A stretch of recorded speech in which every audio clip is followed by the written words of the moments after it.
আল্লাহর নবী রহমতের নবী সাল্লাল্লাহু আলাইহি ওয়াসাল্লাম উম্মতকে বলেন, ক্বালা রাসূলুল্লাহ সাল্লাল্লাহু আলাইহি ওয়াসাল্লাম, রহমতের নবী বলেন, ইজা কানাত লাইলাতুন নিসফি মিন শাবান, যখন শাবানের রাত আগমন করেন, নাদা মুনাদিন, আসমান থেকে একজন ঘোষকেই বলে ঘোষণা দেয়, নাদা মুনাদিন হাল মিন মুস্তাগফিরিন ফাআগফির লাহু, আসমান থেকে একজন ঘোষক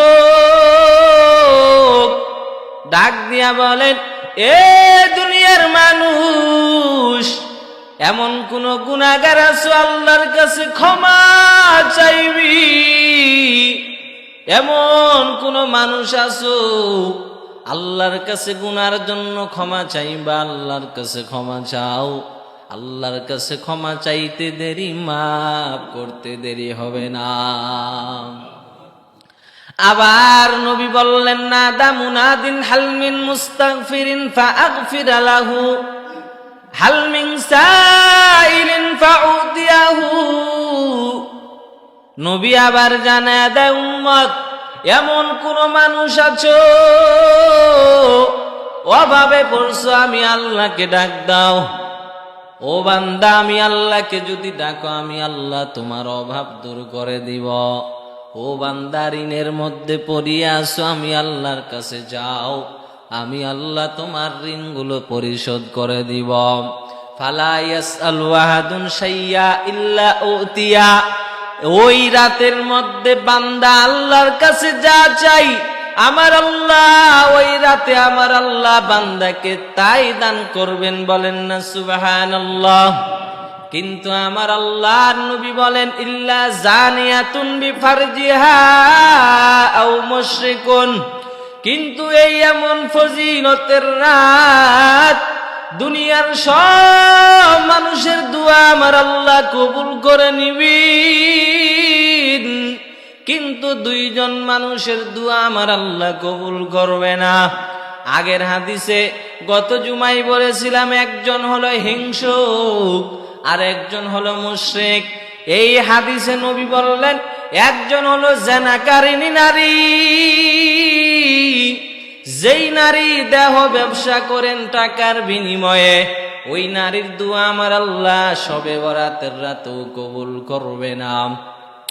অথচ আগের হাদিসেই নবী আমার বলেন, বনু কালবির পশমের চাইতে বেশি মানুষ শবে বরাতের রাতে আমার আল্লাহ মাফ করে দেয়, কিন্তু দুই শ্রেণীর মানুষকে মাফ করবে না।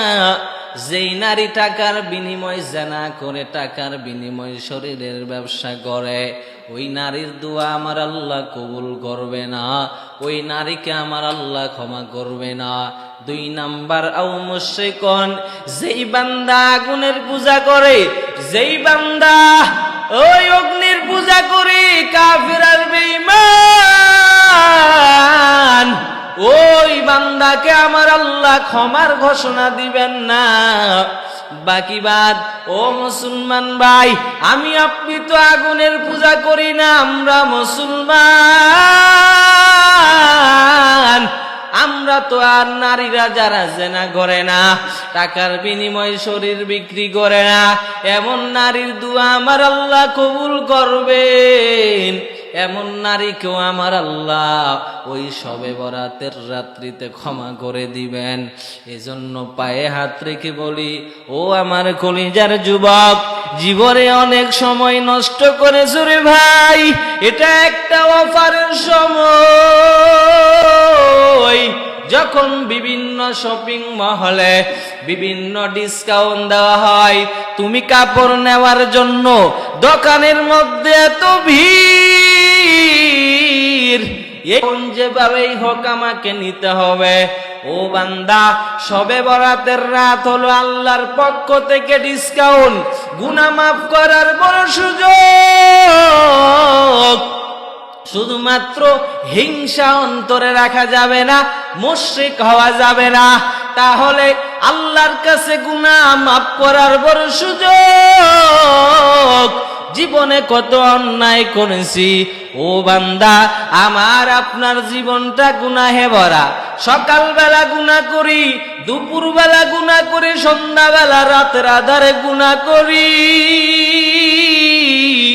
ও বান্দা, ওই ডিসকাউন্টের রাত হলো শবে বরাত, ওই অফারের রাত হলো শবে বরাত। ওই রাতটা আল্লাহর সময় দাও। যদিও আমলটা মুস্তাহাব আমল, কিন্তু আমার আল্লাহ বিপুল পরিমাণ মানুষকে ক্ষমা করে দিবেন। ও বান্দা, ওই বিপুল পরিমাণ মানুষের মধ্যে যদি আমি আর আপনি পড়িয়া যাই, কপাল ধন্য। জীবনে কত সিজদা দিয়েছি, কবুল হয়েছে কিনা বড় ভাই? জীবনে কত ইবাদত করেছি, কবুল হয়েছে কিনা বড় ভাই? জীবনে অনেক তাহাজ্জুদের নামাজ আদায় করেছি, কবুল হয়েছে কিনা বড় ভাই? ও বান্দা, ওই রাতে আল্লাহর কাছে খালেস দিলে তওবা করে নাও। খালেস অন্তরে যদি তওবা করতে পারো রে গোলাম, আর আমার আল্লাহর কাছে যদি তোমার তাওবাটা কবুল হয়ে যায়, আমার আল্লাহ তোমারে ছোট্ট মাসুম বাচ্চার মতো মাসুম করে দিবেন। এটা হলো ডিসকাউন্টের রাত। শবে বরাতের রাতটা কিসের রাত বলেন? ডিসকাউন্টের রাত, অফারের রাত। আজকে কাপড়ের ডিসকাউন্ট, জুতার ডিসকাউন্ট দিলে আপনি আমি কাপড়ের দোকানে, জুতার দোকানে ভিড় জমাই। এই রাতটা হলো গুনাহ মাফের ডিসকাউন্টের রাত।